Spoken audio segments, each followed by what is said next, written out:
नमस्कार। हम सब जानते हैं कि हम यहाँ क्यों हैं। तो ये क्यों के जवाब, पहेलियाँ, सारी चीज़ें कहते-कहते सबसे पहले बातें करेंगे उस चीज़ के लिए जिसके लिए आज हम यहाँ हैं। नमस्कार, मैं हूँ अवनी कटककर, आपकी होस्ट इस बड़ी सुहानी-सी, बड़ी प्यारी-सी शाम के लिए। सुहानी और प्यारी इसलिए कह रही हूँ क्योंकि स्टोरी स्क्रैपर्स अपनी चौथी वर्षगांठ मना रही है। और आप सबको पता है जैसे हम हर साल स्टोरी स्टेपल की वर्षगांठ पर कवि सम्मेलन आयोजित करते हैं। हम ये इसलिए करते हैं क्योंकि हर साल हमें ना कविताओं से जादू मिलता है और उसी खोज में इस साल भी हमने ये कवि सम्मेलन आयोजित किया है। और ये इसलिए आयोजित किया है क्योंकि हमें लगता है हमारे साथ आज भी जो प्रख्यात लेखिकाएं जुड़ रही है ना, वो बहुत सुंदर सी कविताएं सजाती है हमारे प्लेटफॉर्म के लिए, खुद के शब्दों में। और उनके ये जो जादुई शब्द है ना, ये कहीं ना कहीं भावनाओं को सजीव करते हैं।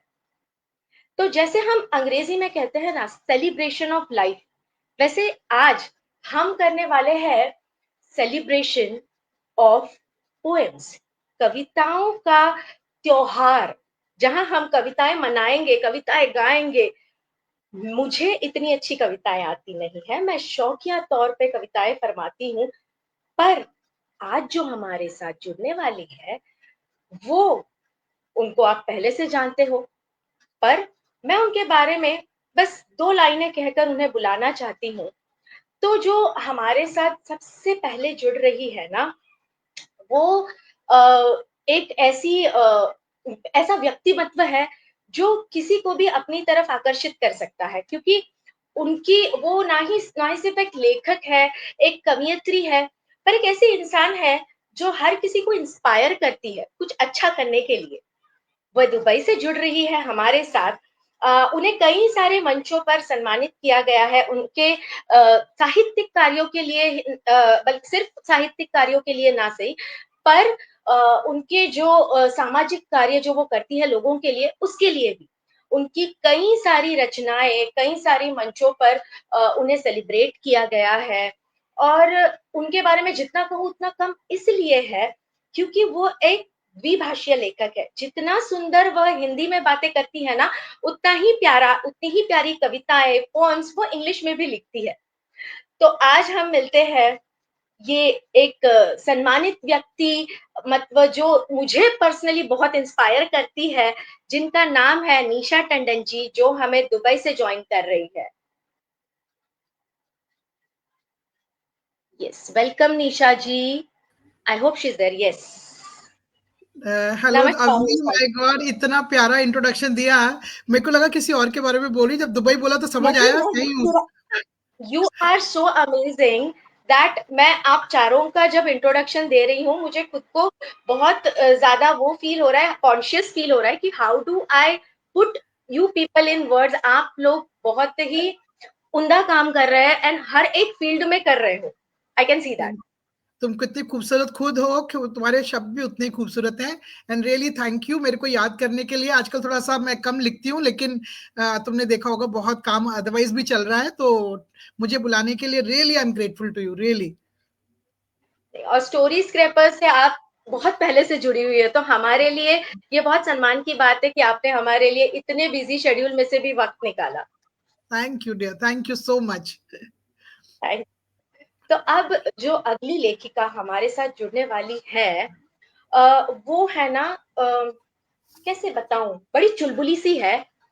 कविताएं और बातें दोनों को एक साथ जोड़ देती है। वह एक कवियत्री है, एक शिक्षिका है, और हर एक जैसे हमारे आसपास जो कुछ दिखता है ना, उन सबको जोड़कर वो तुरंत से झट से लिख देती है। और ये मैं बड़ा कैंडिड सा इंट्रोडक्शन दे रही हूँ क्योंकि ये व्यक्तिमत्व भी बड़ा कैंडिड सा है। तो आज मैं बहुत प्राउड फील कर रही हूँ इन्हें फिर से हमारे मंच पे बुलाने के लिए, जो कि कई सारे मंचों पर सम्मानित है। Story mirror of the year, author of the year award से सम्मानित है। प्लीज रुचि मित्तल जी को वेलकम कीजिए। एंड हमारे लिए ये बड़ी प्राउड की बात है कि आज हमारे साथ जुड़ रही है रुचि जी। नमस्ते थैंक यू रुचि जी। अवनी। और नमस्ते, थैंक यू। और मुझे बहुत अच्छा लग रहा है कि स्टोरी स्क्रैपर की जब फर्स्ट बर्थडे सेलिब्रेट किया था, प्रथम वर्षगांठ, तो भी मैं थी। और आज भी आप स्टोरी स्क्रैपर ने मुझे याद किया, तो मुझे बहुत अच्छा फील हो रहा है, बहुत अच्छा लग रहा है। और बहुत बहुत बधाई चतुर्थ वर्षगांठ के लिए। शुक्रिया, थैंक यू सो मच। वैसे ही आप लोग जैसे जुड़ रहे हो ना एक एक करके, तो वो स्क्रीन वैसे ही जगमगा रही है। सो अगली जो हमारे साथ जुड़ रही है वो है एक लेखिका, एक कवियत्री, जो बहुत ही मैच्योर्ड जिसे कहते हैं ना वैसा लिखती है, बोलती है। और मुझे इन्हें, इनकी जो लेखनी है वो जितनी पढ़नी पसंद है उतना ही मुझे उन्हें सुनना भी पसंद है। इनका काव्य संग्रह भी है स्वपीड़ा से स्वप्रेम तक। इन्हें भी कई मंचों ने इनकी लेखनी के लिए, इनके कविता संग्रह के लिए सम्मानित किया गया है। तो आज हम हमारे साथ जुड़ने के लिए बुलाते हैं रुचिका राय जी को। Please welcome Ruchika ji. Hello. Hello. Hello, thank you. नमस्ते सबसे रुचिका पहले जी। तो नमस्कार। सबसे पहले तो थैंक यू इस स्टोरी स्क्रेपर के चौथे वर्षगांठ में मुझे बुलाने के लिए, और आप सबको के बीच में मुझे जो स्थान देने के लिए बहुत बहुत थैंक यू। और बहुत अच्छा लगा आपसे, आप लोगों से जुड़कर, क्योंकि मैं सब लोगों को पहली बार सुनने का मुझे मौका मिलेगा। तो जितनी एक्साइटेड आप हैं उतनी एक्साइटेड मैं भी हूँ आप लोगों को सुनने के लिए। थैंक यू अवनी जी, बहुत बहुत thank you. Thank you Ruchika ji हमारे साथ जुड़ने के लिए। अब अगली हमारी last but not the least कवियत्री, लेखिका और गृहिणी अनीता सुराना जी है, जो कि मैंने जब इनका इंट्रो पढ़ा, मुझे उसमें, मैं उन्हें जानती हूँ कि उन्हें कई मंचों ने उनकी कविताओं के लिए, उनकी लेखनियों के लिए, कहानियों के लिए सम्मानित किया गया है। पर उनके इंट्रोडक्शन में जो सबसे सुंदर चीज मैंने पढ़ी, मैं वो आपके साथ साझा करना चाहती हूँ। वो ये थी कि उन्होंने कहा कि हम सब ये फील करते हैं, जो उन्होंने कहा, वो ऐसा लिखती है कि उन्हें लेखनी से, लिखने से उनका आत्मविश्वास बढ़ता है और उन्हें प्रसन्नता मिलती है। और ये पढ़ के मुझे ऐसे लगा कि मैंने कभी मेरे इंट्रोडक्शन में ये ऐड नहीं किया, पर ये कितनी बड़ी, मतलब कितना सच है कि हाँ, हम सब जुड़े हुए हैं यहाँ पे। आप प्रख्यात लेखिकाएं हैं और हम सबको कोई चीज जोड़ के रखती है या प्रसन्नता देती है, वो है हमारी लेखनी। और इसी लेखनी को आज हम मना रहे हैं, और इसी के साथ हम बुलाते हैं हमारी सुंदर लेखिका को, जिनका नाम है अनीता सुराना जी। नमस्ते अनीता जी। बहुत बहुत आभार प्यारी सी अवनी आपका। आपकी खूबसूरत शब्द और आपका खूबसूरत जो व्यक्तित्व है और ये जो सकारात्मक भाव है, सहज ही मन को लुभा जाती है। और साथ ही स्टोरी स्क्रैपर्स के बारे में मैं कहना चाहूंगी कि साहित्य के क्षेत्र में आप नए आयाम गढ़ते रहे यूं ही। साहित्य के क्षेत्र में आप नए आयाम गढ़ते रहे यूं ही। स्टोरी स्क्रैपर्स सफलता के सदा सोपान चढ़ते रहे यूं ही। लाख बाधाएं भी हो राहों में रुकना नहीं हार कर कभी। लाख बाधाएं भी हो राहों में तो रुकना नहीं हार कर कभी। कलम के पथ पर कलम के पथ पर साहित्य की सेवा में निरंतर आगे बढ़ते रहे यूं ही। और माननीय मंच को आपके चतुर्थ वर्षगांठ पर बहुत बहुत शुभकामनाएं। साथ ही सभी साथी कलमकारों को मेरा नमस्कार। बहुत बहुत शुक्रिया Anita ji, from the whole team of Story Scrapers. बहुत शुक्रिया। और जैसे मैंने कहा था कि आप सब जुड़े हुए हैं, तो हमारी स्क्रीन आज बड़ी जगमगा रही है। और ये इसलिए भी जगमगा रही है क्योंकि लोग जुड़ते जा रहे हैं। और मुझे पता है कि हर कोई बड़ी बेसब्री से इंतजार कर रहा है ये कविताएं सुनने का, क्योंकि मैंने जहां जहां स्टेटस डाले थे, हर किसी के लिए कविताएं सुनना एक, जैसे हम कहते हैं ना, एक सीक्रेट फैंटेसी भी है। कोई ऐसे बड़ी आसानी से कबूल नहीं करता कि मुझे कविताएं सुनना पसंद है। बड़े लोगों को लगता है ये तो बोरिंग साउंड करेगा, पर हर किसी को कविताएं सुनकर जो प्रसन्नता मिलती है ना, वो उतनी ही बड़ी होती है जितनी प्रसन्नता हमें म्यूजिक सुनने पे, संगीत सुनने पे महसूस होती है। आपने सही कहा, तो बिल्कुल। Thank you. एंड आपके और अब मैं बढ़ रही हूँ, क्योंकि मैंने बहुत सारी बातें कर ली और ऑडियंस मुझे पीटेगी अगर मैंने आपकी ओर अब हाथ नहीं किया कि आपने गाना है, आपने बोलना है, आपने सुनाना है। तो पहले शुरुआत हम करते हैं निशा जी से, क्योंकि निशा जी की जो कविताएं हैं ना, वो मुझे बड़ा ऐसे प्रसन्नता देती है। तो आज मैं बड़ी उत्सुक हूँ उनसे उनकी लिखी हुई स्वरचित कोई कविता, कुछ लाइनें सुनने के लिए। माय गॉड, अपनी हमने तो मन कर रहा है तुम्हारे को ही सुनते रहे, ऑडियंस मारेगी नहीं, हम बड़े खुश हैं and really thank you so much. और सबको सुनने के लिए हम आज आतुर हैं। और वैसे तो लिखते हैं, और सब मुझे लगता है हिंदी में जो हम लिखते हैं ना, उसमें सबसे गहरे दिल के भाव होते हैं ना, वो सबसे ज्यादा हम महसूस कर सकते हैं। एग्जैक्टली लिखते ही है, लेकिन एक कनेक्शन हमारी जो अपनी मदर टंग से है, वो आई थिंक कभी भी और किसी में इतना आता नहीं है। तो मैंने Yes. लिखते तो कभी कभी जब उठा के, आजकल कलम तो नहीं होती, आजकल फोन ही है, तो एक ऐसी कविता है जो मुझे पर्सनली बहुत पसंद है, क्योंकि वो ऐसे दो लोगों को इकट्ठा लाती है जिंदगी में, जिनकी कोई भी हॉबीज मैच नहीं करती, किसी की जो उनका वे ऑफ लिविंग है वो मैच नहीं करता, लेकिन फिर भी वो इकट्ठे हैं। तो उन दोनों के लिए जो मैंने कविता लिखी है, खामोश सी बहती हवा है तू, चंचल गुजरता एक तूफान हूं मैं, किसी ठहरी हुई जमी सा तू, तेरा अनंत सा आसमान हूं मैं। तू शांत सी बहती नदी कोई, प्रशांत सा एक समंदर हूं मैं। तू माने या ना माने मगर तेरे अनंत से मन के अंदर हूं मैं। डाल पर बैठा तू एक खामोश पंछी, चहचहाता हुआ कोई पखेरू हूं मैं। तेरा मेरा कोई मेल नहीं, फिर भी हर हाल में तेरा हूं मैं। तू है एक अनकही सी दास्तां, तेरी जिंदगी का पूरा सार हूं मैं। मेरे बिन तू अधूरा सा, और तेरी रूह का जीवंत आधार हूं मैं।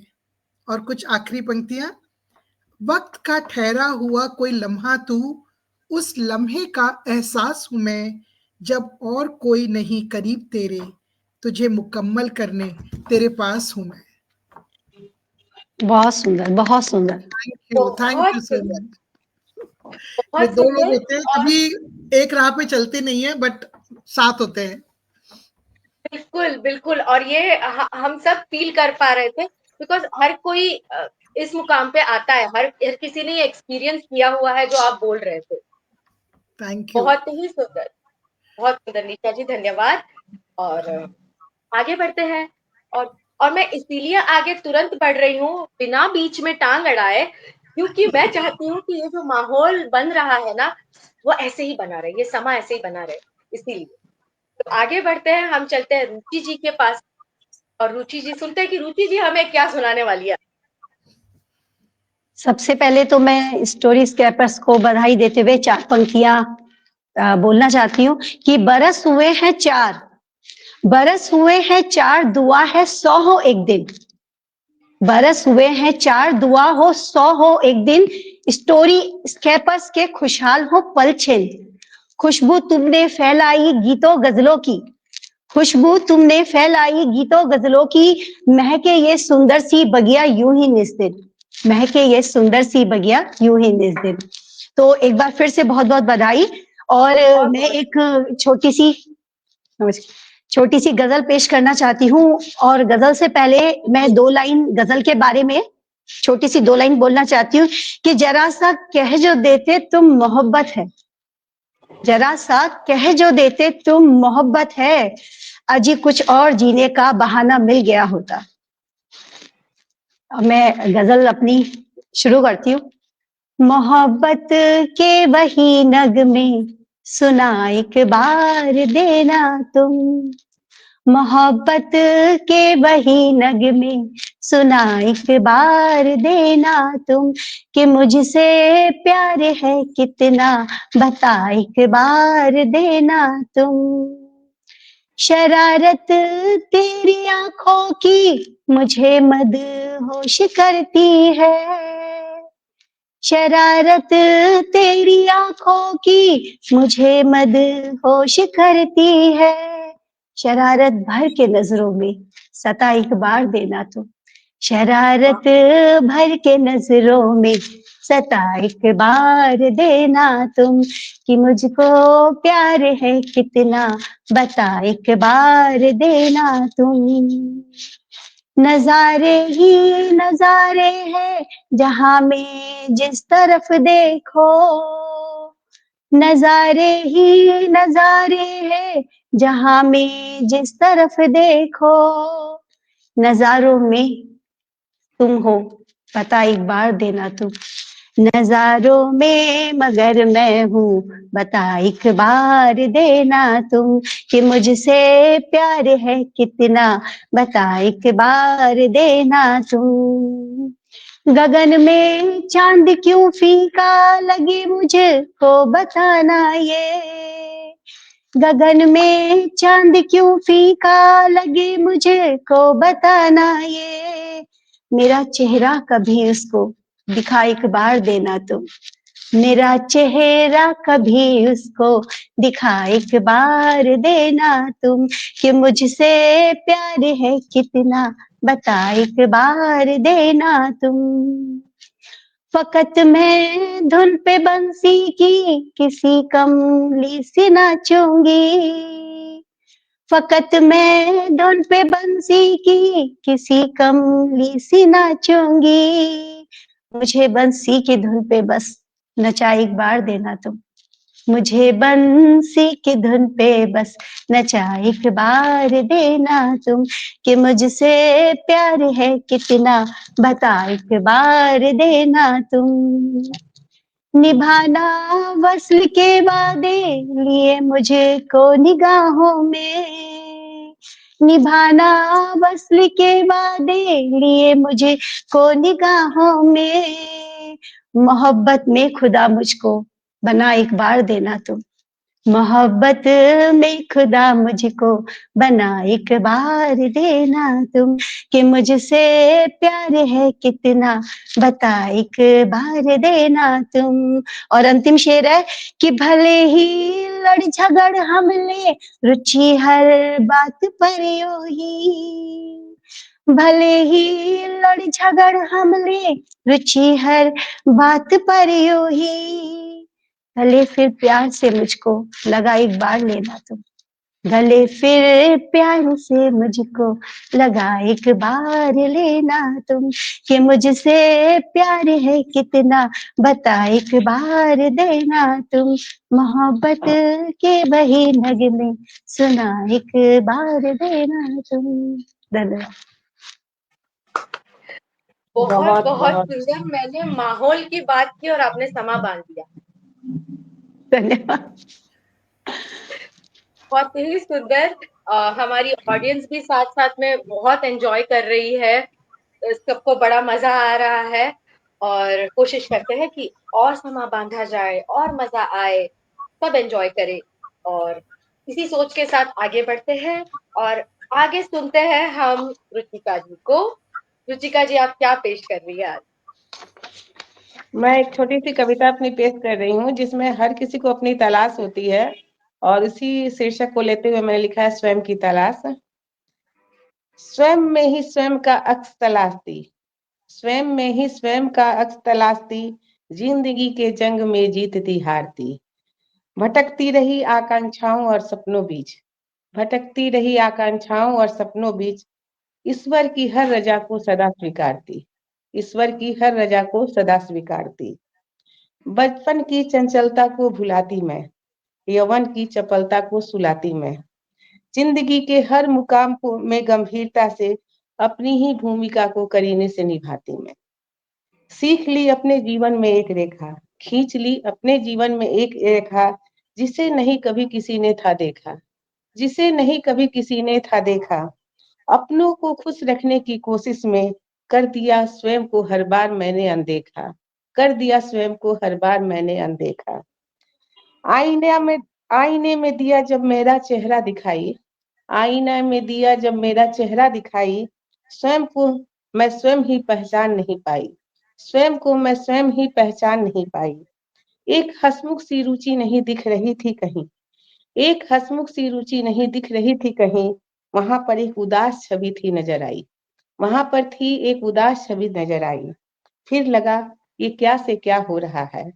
फिर लगा ये क्या से क्या हो रहा है, क्या था मुझ में जो यूं खो रहा है, क्या था यूं मुझ में जो यूं खो रहा है।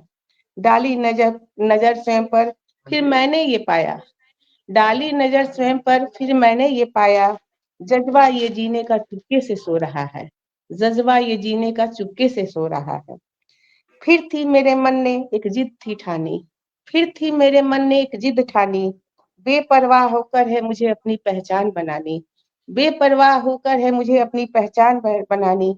मुस्कुराहटों का श्रृंगार करके सदा ही, मुस्कुराहटों के का श्रृंगार करके ही सदा है ही, जिंदगी से जंग जीत कर मुझे थी दिखानी, जिंदगी से जंग जीत कर मुझे थी जितानी। लक्ष्य की तरफ मैं अब बढ़ती जा रही हूँ, लक्ष्य की तरफ मैं अब बढ़ती जा रही, गिरती जा रही और संभलती जा रही, गिरती जा रही और संभलती जा रही। हौसलों को ढाल बना स्वयं से प्यार कर, हौसलों को ढाल बना स्वयं से प्यार कर, स्वयं को संवारती और निखरती जा रही, स्वयं को संवारती और निखरते जा रही। Thank you. बहुत सुंदर, बहुत बढ़िया। बहुत बढ़िया। और पता नहीं, आप जब बोल रहे थे तो मुझे ना रोंगटे खड़े हो गए, क्योंकि कहीं ना कहीं हम सबकी कहानी है कि हम अपने आप को खो देते हैं और फिर ढूंढने लगते हैं जब पता चलता है कि अब कुछ नहीं है, अब हमारा कुछ है ही नहीं, तब हम एक ढूंढना शुरू करते हैं अपनी खोज, अपनी आइडेंटिटी। और मुझे ऐसे लगता है कि ये जो कविताएं आप सब बोल रहे हैं या हम जो लिखते हैं ना, वो कहीं ना कहीं हम एक दूसरे को खोजते हैं या हम अपने आप को खोजते हैं, या जो हम में कमियां हैं या हमें ऐसे लगता है हमें नहीं मिला वो चीजें। मैं एटलीस्ट जब कविता एग्जैक्टली। लिखती हूँ तो मुझे ऐसे लगता है कि जो मुझे नहीं मिल पाया है ना, वो मैं कविताओं के द्वारा जाहिर करने की कोशिश करती हूँ। तो मुझे ऐसे लगता है कि हम I most think of the अपनी टाइम। जिंदगी का एक हिस्सा है, हर किसी की कविता में जब तक अब तक हमने सुनी है। बिल्कुल बिल्कुल सही। तो बहुत सुंदर, धन्यवाद रुचिका जी। और थैंक यू, थैंक आगे यू। बढ़ते हैं और अब सुनते हैं अनीता जी को। अनीता जी क्या पेश कर रही है आज आप हमारे लिए? बहुत बहुत धन्यवाद अवनी, मुझे मंच पर बुलाने के लिए। मेरी कविता का शीर्षक है डियर दिसंबर। चूंकि माह दिसंबर है और इश्क की बात ना हो, तो आइए, कविता के भाव कुछ इस प्रकार है। जैसे इस कविता के अंतर्गत शरद ऋतु का आना और गुजरे हुए शरद ऋतु के हसीन लम्हों को नायिका द्वारा याद करना मेरी इस कविता का केंद्रीय भाव है। इस कविता में नायिका अपने नायक के साथ बिताए हसीन लम्हों को याद कर पुनः उसमें डूब जाती है। अपने प्रेयस के साथ बिताए वो लम्हे शरद के उसी समान वातावरण को पाकर जैसे कि पुनः सजीव हो उठे हैं। इसी भाव को लेकर इस कविता का सृजन हो पाया है। तो प्रस्तुत है कविता की पंक्तियां। डियर दिसंबर। फिर वही दिसंबर और फिर वही अवभास, फिर वही दिसंबर और फिर वही अवभास, बदन पर लपेटे तेरी खुशबुओं का लिबास। यादों की मलय बयार लिए प्रीत की सुवास, यादों की मलय बयार लिए प्रीत की सुवास, लेकर आई है फिर वही शरद ऋतु खास। वो बातें हंसी मुलाकातें वो तेरा प्रथम एहसास, वो बातें हंसी मुलाकातें वो तेरा प्रथम एहसास, वो शोखियां मस्तियां वो चांदनी में भीगा आकाश। वो तकरार वो मनुहार वो अधरों का मुख इजहार, वो तकरार मनुहार वो अधरों का मुख इजहार, तपिश तेरे नेह की, तपिश तेरे नेह की और बर्फ सी पिघलती सांस। वो स्पर्श रूहानी, वो स्पर्श रूहानी रफ्ता रफ्ता अपना आना पास, वो स्पर्श रूहानी रफ्ता रफ्ता अपना आना पास, हौले से कानों में कुछ कहने का अंदाजे खास। मुद्दतें गुजरी पर मोहब्बत का जमाना अब भी है याद, मुद्दतें गुजरी पर मोहब्बत का वो जमाना अब भी है याद। नेह की पावन डोर में बंधा, नेह की पावन डोर में बंधा जब दो दिलों का विश्वास। धन्यवाद। बहुत सुंदर, बहुत बहुत प्यारा। बड़ा ही प्यारा और बड़ा ही माहौल बांधने वाला। और क्योंकि दिसंबर है तो बड़ा रिलेटेबल सा हो गया। तो बहुत सुंदर, थैंक यू सो मच, धन्यवाद अनीता जी। और क्योंकि आप सबने इतनी सुंदर-सुंदर कविताएँ, इतनी सुंदर पंक्तियाँ पेश की, तो मैं कोशिश करूँगी कुछ बोलने की, तो अगर कोई भूल-चूक हो तो माफ़ कर दीजिए, क्योंकि मुझे पता है कि मैं स्वागत है अवनी, स्वागत है। शौकिया तौर पे लिखती हूँ। पर क्योंकि रुचिका जी ने इतनी सुंदरता से औरतों के मन का भाव पेश किया, तो मैं कुछ लाइनें पेश करना चाहती हूँ पुरुषों के लिए। क्योंकि जिस पीड़ा से हम कहते हैं कि औरतें जाती है, उसी पीड़ा से पुरुष भी जाते हैं। और मैं कोशिश करूँगी कि इन कुछ कविताओं की पंक्तियों से मैं शायद वो भाव आपके सामने पेश कर सकूँ।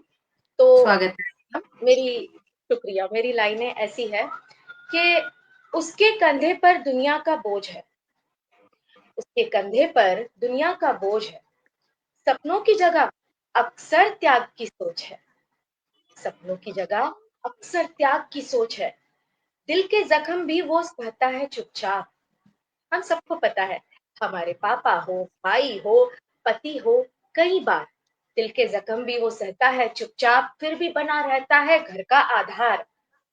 पुरुष भी रोता है, पता है, पुरुष भी रोता है पर आंसू छिपा लेता है, क्योंकि उसे दिखना है और वह दिखता है सदा मजबूत और सदा प्रभु। बहुत सुंदर, बहुत बहुत प्यारे भाव थे, ये बहुत बहुत सुंदर। जरूरी था सुनना, हमारे लिए, सबके लिए सुनना बहुत जरूरी था ये। बहुत सुंदर। इतनी खूबसूरती से, इतनी संक्षिप्त में आपने पुरुषों के मनोभाव को उजागर किया है और इतने सुंदर आपके शब्द पूरे मतलब कि हृदय को छू रहे थे। और अवनी के बारे में मैं कहना चाहूँगी कि ना वो सिर्फ़ हिंदी में बल्कि इंग्लिश में बहुत ही सुंदर लिखती हैं और वो बहुत ही मल्टी टैलेंटेड है। नहीं, ये आपका और आज हम बड़प्पन बहुत ही है, आप खुशनसीब हैं इतनी कि आपके तारीफ साथ कर रहे कुछ हो। शेयर कर पा रहे हैं। इस कवि सम्मेलन से पहले जो सबसे डरा हुआ इंसान था और अभी है, वो मैं हूँ। क्योंकि मैं जब वो शब्द पढ़ रही थी, प्रख्यात बिल्कुल भी नहीं। लेखिकाएँ हैं, उनके साथ कवि सम्मेलन करना है, मैं क्या बोलूँगी, क्या कहूँगी। और अभी भी मैं जब ये लाइनें लिख रही थी, मैं सच कह रही हूँ, मुझे इतना डर था, क्योंकि मुझे पता है कि आप सब जब लिखते हो तो वो कितना, जैसे हम इंग्लिश में कहते हैं, प्रोफाउंड होता है, वो दिल को छू जाता है, उसकी हर एक चीज़ रिलेटेबल होती है। और मैं कोशिश करती हूँ तो वो बड़ा आसान सा लिखने की कोशिश करती हूँ। पर मेरी कोशिश यही थी कि आप सबको पसंद आए मेरी पंक्तियाँ। तो थैंक यू सो लेकिन अभी मैं तो मच। कहूँगी कि आप इतनी ऊर्जा से भरी हुई हैं कि आपके शब्द सुन के हमारे अंदर बहुत पॉजिटिविटी आ गई। आप बिल्कुल डरी हुई नहीं लग रही हैं, बल्कि माहौल को एकदम कवितामय बना दिया है आपने। और शब्द जितने बहुत सिंपल बहुत होते हैं उतने दिल को छूते हैं, मुझे हाँ, लगता है ये बिल्कुल आपने सही सिंपलिसिटी कहा। एक कठिन खुद खुद शब्द में एक दिमाग आर्ट को है। छूते हैं और सरल शब्द हृदय को छूते हैं। बिल्कुल, बिल्कुल। तो ये सब थैंक मतलब यू छोटी सो है, मच। बड़ी है, कम शब्दों में और इतने हल्के-फुल्के मतलब माहौल आपने क्रिएट कर दिया है और प्यारा-सा माहौल क्रिएट कर दिया है, उसके लिए बहुत थैंक यू अवनी, बहुत ज़्यादा। कहते हैं ना थैंक कि you so quality much. Matters, quantity does not matter. So यही बात स्वीट। है यहाँ। Thank you. और सबसे बड़ा थैंक यू तो अभी मैं फिलहाल करना चाहती हूँ, आपसे बस 2 मिनट लेकर, हमारी ऑडियंस को, हमारी जो प्यारी-प्यारी ऑडियंस है, वो लगातार कमेंट्स पे कमेंट्स कर रही है। हर किसी को आपकी कविताएँ बड़ी अच्छी लगी सुनने में, जो माहौल बंधा हुआ है, उसे सब एकदम चाव से एन्जॉय कर रहे हैं। हमारे साथ है अमरीन सथर, लक्ष्मीकांत शुक्ला जी, नीलेश नमस्कार कुलकर्णी जी, मीनाक्षी जैन जी, अमिताभ शर्मा जी, प्रेम बजाज जी, और ये सब आपको शुभकामनाएँ दे रहे हैं। ये सब बहुत बहुत एन्जॉय बहुत कर रहे हैं धन्यवाद। हमारी महफ़िल। सो ऑडियंस, बहुत-बहुत शुक्रिया हमारे साथ जुड़ने के लिए। और अभी और सारी रचनाएँ सुनने को मिलेंगी हमें, क्योंकि हम ये भी जानना चाहते हैं, आप सबने बहुत कुछ पढ़ा हुआ है, फिर आपने लिखना शुरू किया है, और मुझे ये भी पता है कि आप सबको पढ़ने का शौक है। तो आपके ऐसे कौन से पसंदीदा कवि हैं, जिनसे आप या तो हम इंस्पायर होते हैं, या तो हम उन्हें वो कहते हैं ना कि उन्हें पढ़कर हमें सुकून मिलता है। तो ऐसे आपके कौन से कवि या कवियत्री हैं, हम जानना चाहेंगे। और इसी के साथ हम ये भी जानना चाहेंगे कि कोई ऐसी 2-4 लाइनें जो आपको इंस्पायर करती हो, मोटिवेट करती हो, जब आप लो हो, या फिर आपको वो पढ़ के सुनाने में बड़ा मज़ा आएगा, ऐसी कोई लाइनें आपके पसंदीदा कवियों से, कवियत्रियों से, तो हमारा तो माहौल बन जाएगा, हमारा दिन बन जाएगा बेसिकली। तो आपने सही बिल्कुल। आप please take, the show is all yours, ये पूरी महफिल आपकी, पूरा समा आपका। आप में से जिसको पहले कहना है वो कहिए। अनीता जी आपसे शुरुआत करें। अनीता आप शुरू मैं कहना करिए। चाहूंगी, मैं पहले साहित्यिक अपने यात्रा अनुभव का ये करूं कि बताइए कि हिंदी साहित्य के प्रति अपने दृष्टिकोण को कहो, आप जैसा कहें। बिल्कुल, आपको जैसे कहना है, ये मंच आपका है। आज हमने माइक आपकी ओर दिया है और आप जो सुनाएंगी तो हम मैं बड़ी कहना खुशी से चाहूंगी हिंदी साहित्य के बारे में कि हिंदी मेरी साहित्यिक यात्रा के बारे में मैं स्पष्ट करूंगी कि ये यात्रा सटीक रूप से कब शुरू हुई इसका तो मुझे ज्ञान नहीं, लेकिन शिक्षा के प्रारंभिक दौर में जब मीरा, रसखान, तुलसी, कबीर जैसे साहित्यिक विद्वानों को पढ़ने और जानने का अवसर मिला, तब मन में छोटी-छोटी कल्पनाएं और विचार प्रस्फुटित होने लगे। और आगे चलकर स्कूल से हम कॉलेज गए और इन विचारों में जब साहित्य में रुचि आने लगी तो इन्हें एक नया आयाम भी मिला। क्योंकि उस समय एग्ज़ाम पास करना ही जीवन का लक्ष्य होता था, तो इस दिशा में कुछ सोच नहीं पाए। लेकिन एक उम्र की एक पड़ाव पर ऐसा भी वक़्त आया कि जब लगा कि हम अपने परिवार, देश, समाज के प्रति कुछ सोच सकते हैं, लेखन के माध्यम से कुछ कर सकते हैं। तो इसमें इंटरेस्ट आता गया और आप सभी विभिन्न साहित्यिक पटलों से जुड़कर जो है आज हम समक्ष हैं। और हिंदी साहित्य के प्रति मैं कहूँगी कि हिंदी साहित्य आत्म विकास और आत्म अभिव्यक्ति की सबसे प्रबल माध्यम है। क्योंकि साहित्य ही वह माध्यम है जिसके द्वारा हम अपनी व्यक्तिगत रुचियाँ, अपने व्यक्तिगत मूल्य और वैश्विक दृष्टिकोण को बेहतर रूप से देख सकते हैं। ये हमारे विचारों को न सिर्फ विस्तार देता है, बल्कि हमारे भीतर आत्मविश्वास पैदा करता है। और साहित्य दर्पण के समान होता है, जिसमें हम खुद को भी देख पाते हैं, स्वयं के भाव को और हमारे इस जीवन में आने के उद्देश्य को भी समझ पाते हैं। साहित्य को सिर्फ हम मनोरंजन के रूप में नहीं देख पाते हैं।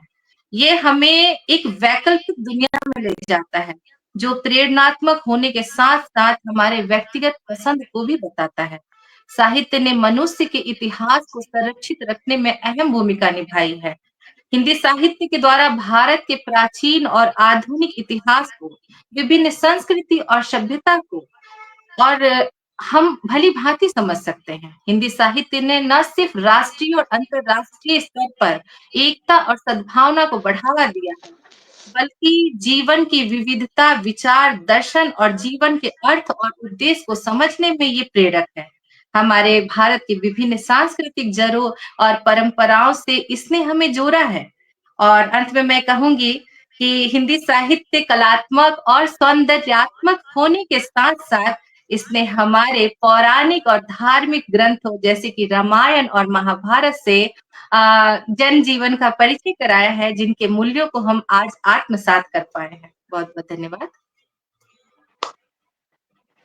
बहुत उम्दा, बहुत बढ़िया।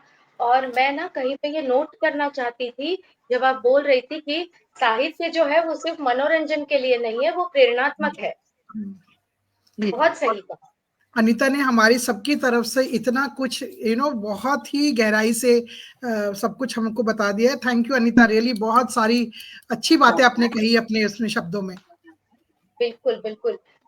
शायद कवि सम्मेलन का जो मोटो था, वो आपने बताया कि हाँ, कविताएँ हैं, साहित्य है।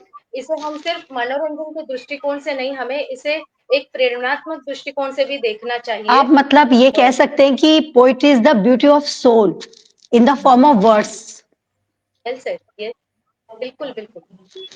पोएट्री हील्स, वो कहते हैं ना कि टूटे हुए और दिल, जब दिल कविता टूटता की है तो कविताएँ साथ देती है। नहीं, कहते कविता कि की बात आत्मा के कहना चाहूँगी कि हम जैसे आप कहते हैं ना, ब्यूटी ऑफ पोएट्री क्या है? जैसे कविता का सौंदर्य क्या है? इसको बड़ी सरल शब्दों में मैं बताती हूँ कि जैसे किसी भी व्यक्ति या वस्तु का जो बाह्य संरचना होती है, उसकी सुंदरता का निर्धारण करती है। उसी प्रकार कविता का मूल आधार है उसका शब्द संयोजन। फॉर एग्जाम्पल, कि किसी भी शब्द के विभिन्न पर्यायवाची शब्द होते हैं। यहाँ पे मैं बात करूंगी, पानी को हम जल भी कहते हैं, नीर तोय भी कहते हैं।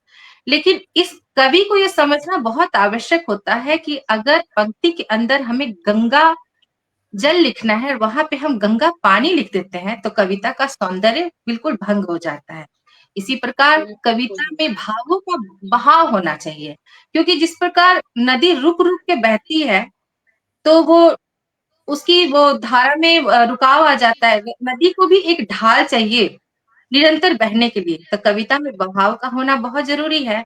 और अंत में कविता की सबसे मूल आत्मा है कि उसकी आत्मा है गीत। अगर उसे हम गीत रूप में गाकर प्रस्तुत करते हैं, तो कविता सजीव और जीवंत हो उठती है, और यही कविता का सौंदर्य है मेरी दृष्टि में। आपने सच में हमें वो कहते हैं ना, कविताओं की गहराई में पहुंचा दिया।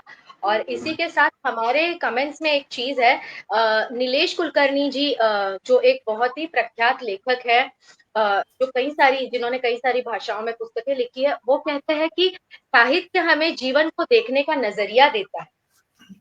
बिल्कुल। बिल्कुल।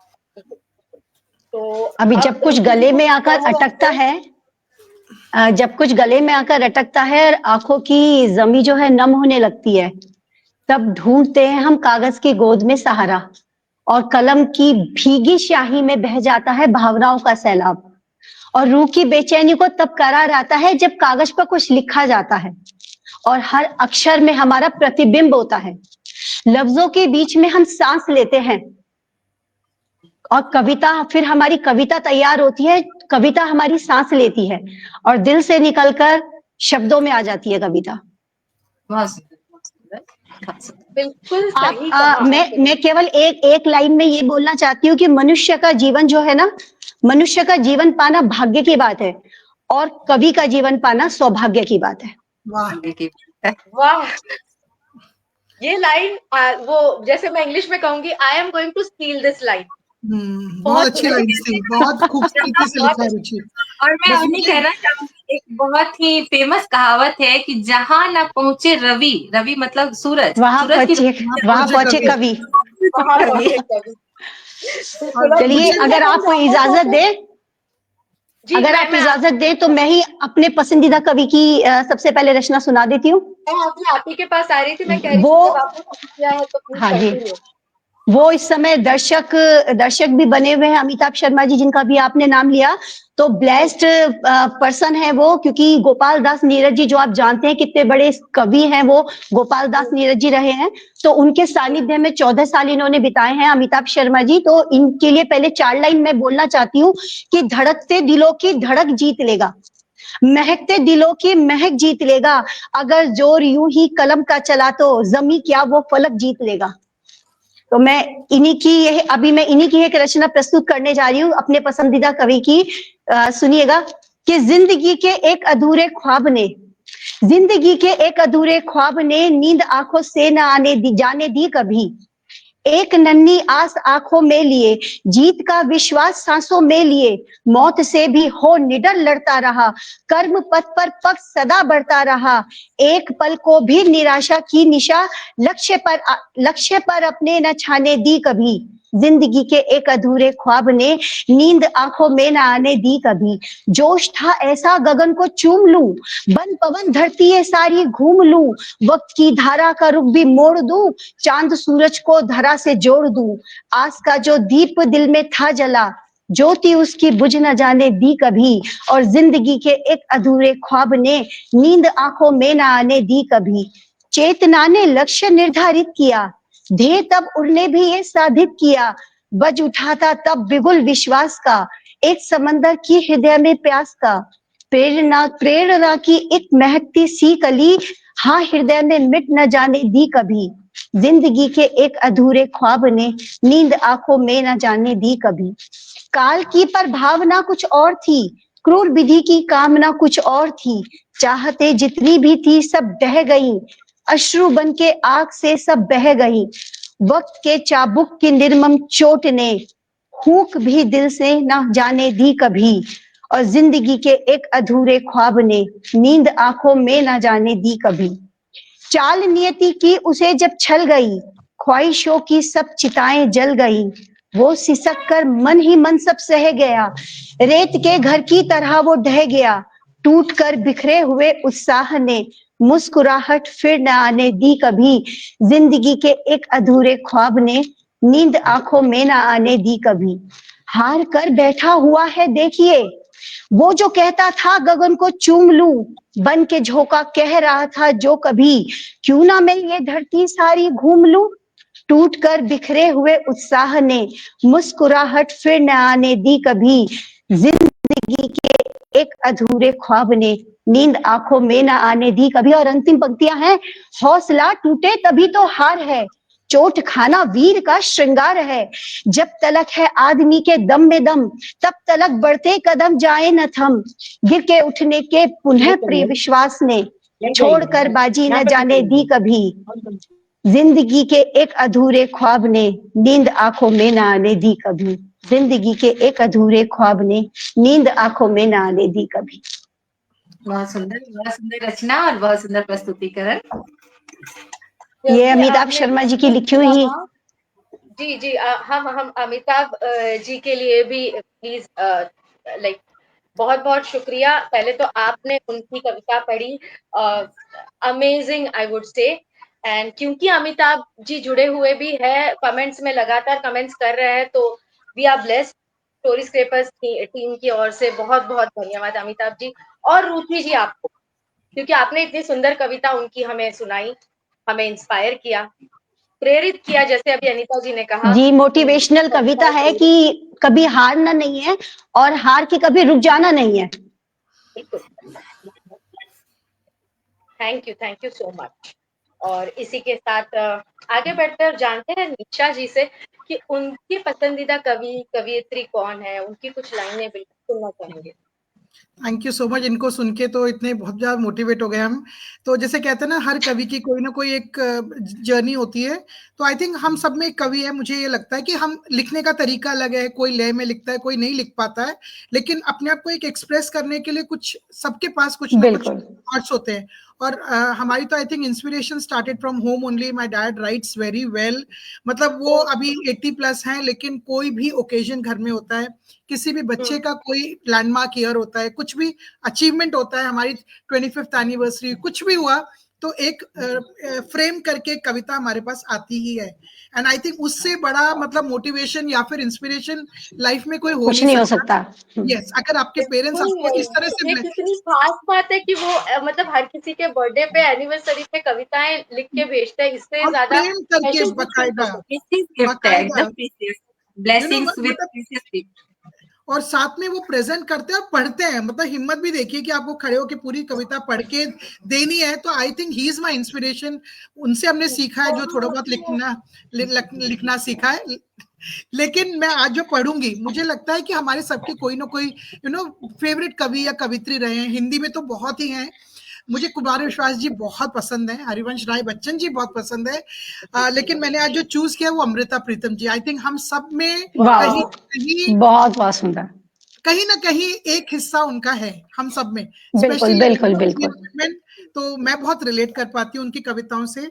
तो और मुझे पता है ये ट्रांसलेटेड है, इट्स ओरिजिनली इन पंजाबी, लेकिन सबको पता होगा कौन सी कविता है। तो ये है, मैं तन्नू फिर मिलेगा, तन्नू फिर मिला।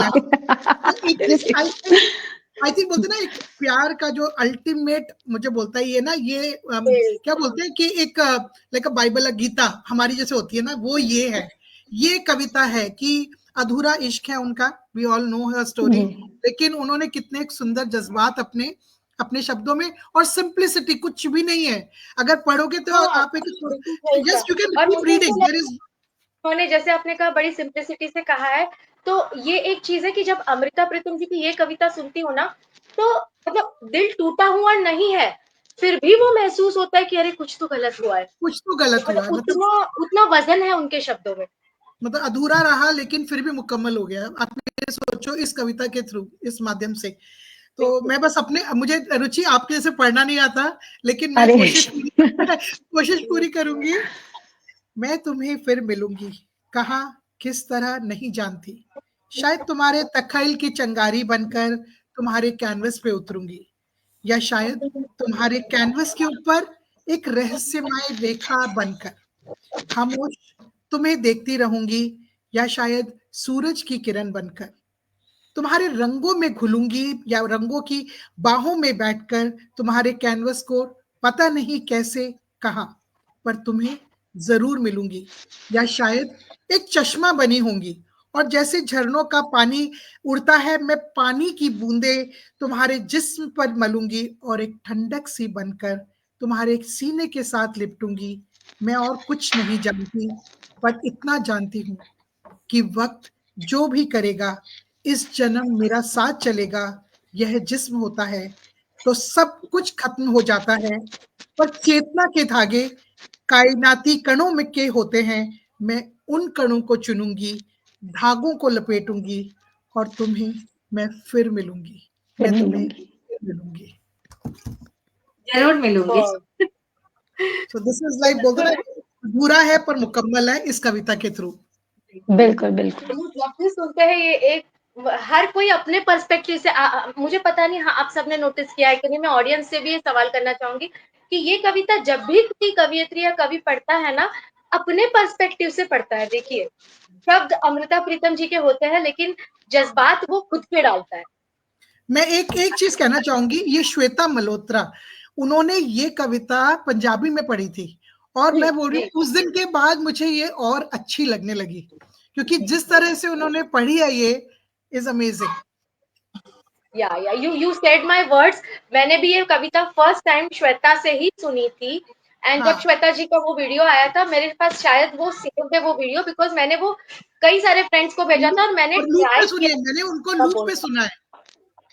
हाँ, मैंने वो ट्राई किया, पर वो कहते हैं ना, वो वाला चार्म, वो वाला वो आ नहीं रहा था, पर वो जो जज्बात थे वो उनके इतने जबरदस्त थे, और खूबसूरत आज थे। आपको सुन के वो याद मेरी ताजा हो गई। तो बहुत बहुत शुक्रिया।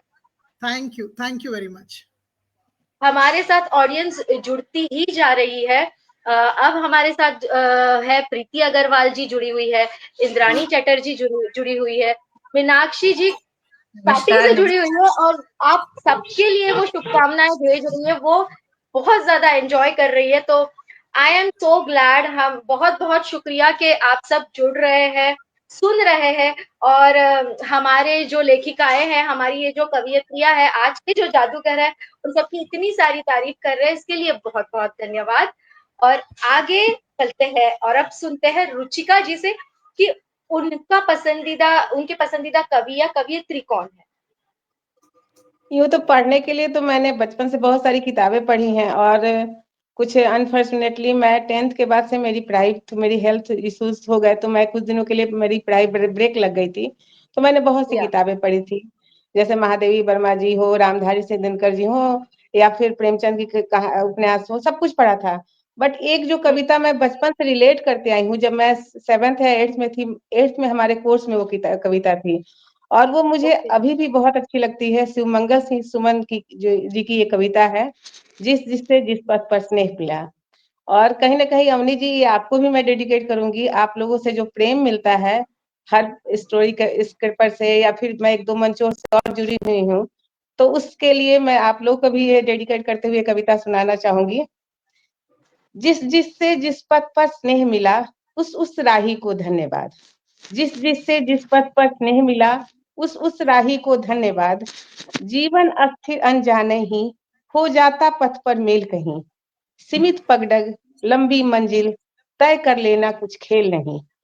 दाएं बाएं सुख दुख चलते, सम्मुख चलता पथ का प्रमाद।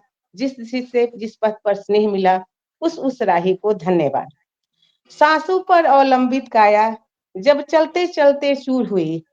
दो स्नेह शब्द मिल गए, मिली मन स्मृति, थकावट दूर हुई। पथ के पहचाने छूट गए, पर साथ चल रही याद। पर साथ साथ चल रही याद। जिस पथ पर स्नेह मिला, उस राही को धन्यवाद। जो साथ ना मेरा दे पाए, उससे कब सुनी हुई डगर। जो साथ न मेरा दे पाए, उनसे कब सुनी हुई डगर। मैं भी न चलूं यदि तो भी क्या, राही राही मर लेकिन राह अमर। इस पथ पर वे ही चलते हैं, जो चलने का पा गए स्वाद। जिस पथ पर स्नेह मिला, उस राही को धन्यवाद। कैसे चल पाता यदि न मिला होता मुझको आकुल अंतर, कैसे चल पाता यदि मिलते चिर तृप्ति अमरता पूर्ण प्रहर। आभारी हूँ मैं उन सब का, दे गए व्यथा का जो प्रसाद, जिस जिससे जिस पथ पर स्नेह मिला उस राही को धन्यवाद, जिस पथ पर स्नेह मिला उस राही को धन्यवाद। ये कविता मुझे बहुत ही अच्छी लगती है और मैं रिलेट करती हूँ अपनी लाइफ में इस कविता को, और मुझे बहुत पसंद है। मतलब एकदम कभी बचपन से ये कविता मैं कभी इसको छोड़ ही नहीं पाई, इस कविता की लाइंस को, तो इसलिए मैंने वाकई सोचा कि आज अब हम भी नहीं छोड़ पाएंगे क्योंकि और पहली ये बार बड़ी बहुत प्रभावी है, बहुत ही, बहुत सुंदर। बिल्कुल। Thank you. और ये कितना अच्छा तरीका है उन लोगों को धन्यवाद देने का कि जो हमारे साथ कहते हैं ना कि देखे अनदेखे, कोई फ्रंट एंड से आपके हमारे साथ जुड़ा रहता है, कोई बैक एंड से जुड़ा रहता है, तो इन सबको हमारी जिंदगी में इन सबका एक पार्ट है और उसके लिए हाँ धन्यवाद कहते हुए ये लाइनें, this are the most appropriate lines. मुझे ऐसे लगा कि हम किसी को भी इन लाइनों से धन्यवाद दे सकते हैं। बहुत ही खूबसूरत वर्ड्स थे, बहुत ही खूबसूरत रुचिका। और आई थिंक इसके लिए तो बहुत ही एप्ट है कि ये प्लेटफॉर्म हमें मिला है आज और उनको हम धन्यवाद कहना चाहते हैं। So nothing better than this. Thank you. Thank you. Avni, अगर इजाजत हो तो मैं एक थोड़ी सी कविता सुनाना चाहूंगी, और मैं अभी आप सभी के समक्ष सुनाती हूँ। श्रीमती रमा सिंह द्वारा रचित ये कविता है जिसका शीर्षक है मन बंजारा, जो हम सभी से रिलेट करता है। इसके भाव बड़े ही सुंदर हैं। जिस प्रकार जैसे बंजारे का कोई स्थायी ठिकाना नहीं होता है, यूं कहें कि वो यायावार अथवा घुमंतु होते हैं, उसी प्रकार मन किसी एक जगह पर स्थिर नहीं हो पाता, वो बंजारे की तरह नित्य भटकता रहता है।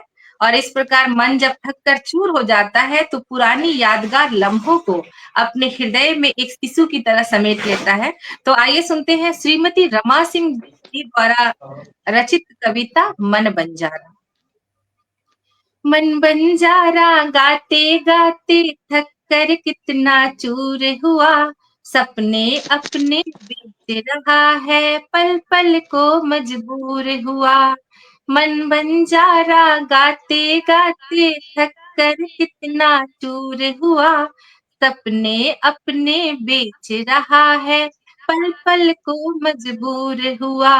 मन बंजारा छोटी छोटी बातें मेरे मन को रोज लुभाती है, सोते जगते चलते फिरते जाने क्या कह जाती है।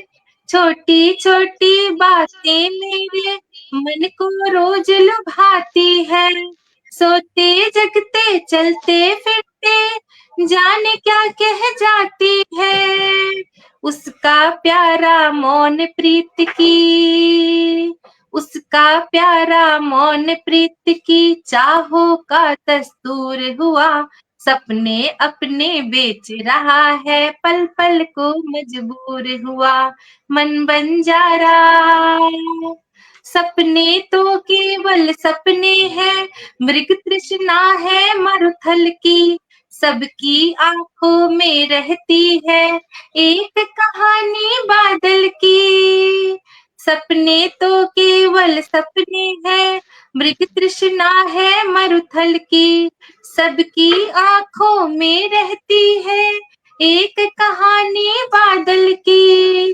गिरा मांग में उसका आंसू, गिरा मांग में उसका आंसू तो गिर कर सिंदूर हुआ, सपने अपने बेच रहा है पल पल को मजबूर हुआ।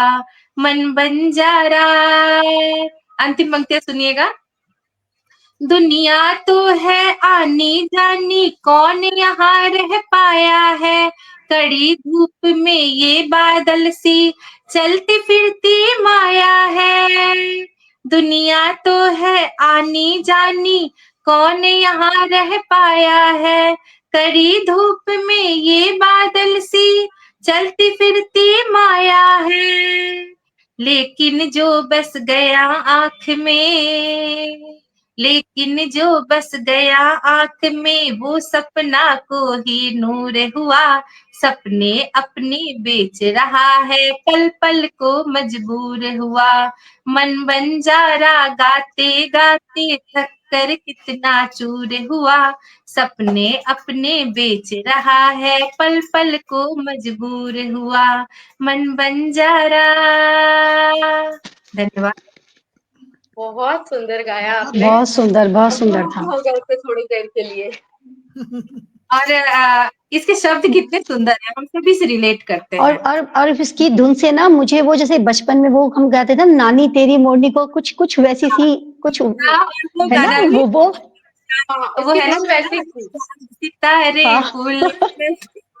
हाँ हाँ, नहीं नहीं, बहुत सुंदर। और मुझे ना बड़ा अच्छा लगता है जब कविताओं को ऐसे सुर ताल दिया जाता है ना, सुनने में बड़ा हाँ मजा आता है। कविता को गीत रूप में गाना ही उसकी सौंदर्य में वृद्धि करता है। गीत ही उसकी आत्मा होती है। बहुत शुक्रिया। नहीं नहीं, बहुत बढ़िया कहा आपने। और पता ही नहीं चला कि कैसे समय बीत गया हमारा। मतलब मैं मंत्रमुग्ध थी, हमारा ऑडियंस मंत्रमुग्ध था, और हमारे साथ लोग जुड़ते ही जा रहे हैं। अभी सरिता शुक्ला जी जुड़ी हुई है, श्वेता मल्होत्रा जी जुड़ी हुई है। वो सब कह रहे हैं कि बहुत बढ़िया रचनाएं हैं, वो सब एंजॉय कर रही है। हमारे साथ संध्या रानी दास जी है जो कह रही है बहुत बढ़िया कहा आपने। तो कविताएं ऐसी चीज है जो सबको एक साथ जोड़ती है, सबको सुनना पसंद है, सब इसे एंजॉय करते हैं। और क्योंकि मुझे आज कवि सम्मेलन होस्ट करना था, और मैंने जैसे शुरुआत में कहा, मैं शुरुआत से डरी हुई हूँ। और इस चक्कर में मैंने क्या किया, मुझे कहा गया था, टीम ने पहले ही कहा था कि बाबा शुरुआत में तुम कोई कविता बोलना, अच्छा लगेगा, कवि सम्मेलन है। एज यूजुअल डरी हुई अवनी वो कविता बोलना भूल गई।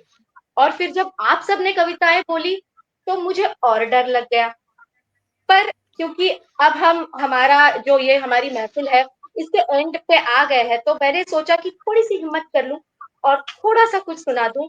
अगर पसंद आए बिल्कुल तो बिल्कुल दाद जरूर। जरूर ये जरूर कहते प्लीज हैं आप। भला। तो ना मैं एक गाना सुन रही थी आज दोपहर। वो गाना ये था, एहसान तेरा होगा मुझ पर, दिल कहता है इसे कहने दो मुझे, तुमसे मोहब्बत हो गई है मुझे, पलकों की छाँव में रहने दो। अब ये गाना सुन रही थी, टाइम पास कर रही थी, फिर याद आया कवि सम्मेलन है भाई। तो इस गाने को अगर ये गाना मेरे लिए कोई गाता तो मैं इसका रिप्लाई कैसे करती, ये सुनिए। मैं कहती कि तेरे एहसास का सजदा, तेरे इस एहसास और इस एहसान का सजदा दिल मेरा करता रहेगा, ताउम्र करता रहेगा। तेरी मोहब्बत का सिलसिला यूं ही चलता रहेगा। सिर्फ तेरी नहीं, तेरी मेरी मोहब्बत का सिलसिला यूं ही चलता रहेगा। परिंदों की छाव में तू मेरा आसमान बन जाए, परिंदों की छाव में तू मेरा आसमान बन जाए, तेरी बाहों में सिमट कर हर ख्वाब मेरा सजता रहेगा। वाह, सुंदर सुंदर। बहुत ही सुंदर, बहुत ही बढ़िया। बहुत सुंदर जवाब था। ये सब आपके कुछ देर आपके सानिध्य में रहने का ये सारा असर है। तो मैंने आप सबका शुक्रिया करना चाहिए, क्योंकि जब भी मैं कवि सम्मेलन होस्ट करती हूँ स्टोरी स्क्रैपर्स के बिहाफ पे, मुझे कुछ ना कुछ सीखने को मिलता है। हर बार कोई नई चीज, कविताओं के बारे में कोई नया संदेश साथ में लेकर जाती हूँ। और मुझे आशा है कि इस बार हमारे ऑडियंस ने भी बहुत एंजॉय किया। आप सबने जो कविताएं बोली, उनसे जो प्रेरणा मिली, जो जो मजा मिला, जो आनंद मिला है, वो सब हम साथ में लेकर जा रहे हैं। It is a take away for us. और मुझे पता है आप सबके शेड्यूल्स पैक है, फिर भी आप चारों ने हमें आपका अमूल्य वक्त दिया स्टोरी स्क्रैपर्स को हमारी चौथी वर्षगांठ को और स्पेशल बनाने के लिए। बहुत बहुत बहुत शुक्रिया। और ये आखिर में ये कहना चाहूंगी आप चारों के लिए, हमारे साथ जो भी राइटर्स जुड़े हुए हैं, हमारे रीडर्स, हमारी ऑडियंस, तो आप सबके सहयोग और स्नेह से ही हमारा जो प्लेटफॉर्म है, हमारा मंच है, हमारी ये महफिल है, ये रंगीन है। तो प्लीज हमारे साथ हमेशा ऐसे ही जुड़े रहिए। और बस इसी के साथ कहना चाहूंगी कि ना चाहते हुए भी हमें इस सफर को विराम देना पड़ेगा। और थैंक यू सो मच आप चारों को, क्योंकि हम अभी भी उसी मंत्र मुग्ध अवस्था में है। जो जो कुछ आपने हमें सुनाया है, we are blessed. Thank you so much, thank you, thank you, so thank much. You, thank you. Thank you. Thank you so much Nisha ji, Ruchi ji, Ruchika ji और अनीता जी। आशा है कि हम फिर से एक बार अगले साल एक और कवि सम्मेलन में जुड़ेंगे और 5 साल मनाएंगे, ऐसे 5 ही साल का जुड़ते जश्न। नए साल में ही जुड़ते जाएंगे। स्टोरी स्क्रैपर्स ऐसे विभिन्न जुड़ते जाएंगे। बिल्कुल, आयाम वी आर अ बढ़ते फैमिली आफ्टर ऑल। नहीं, हम एक परिवार है और हम, हमारा ऑडियंस, आप सब लेखक, कवि, सब सब हमारे, हम बहुत बहुत शुक्रिया करते हैं on behalf of the team of Story Scrapers. Thank you so much. Thank you, शुभ थैंक यू रात्रि। So much. Thank you. Bye bye everyone. Bye.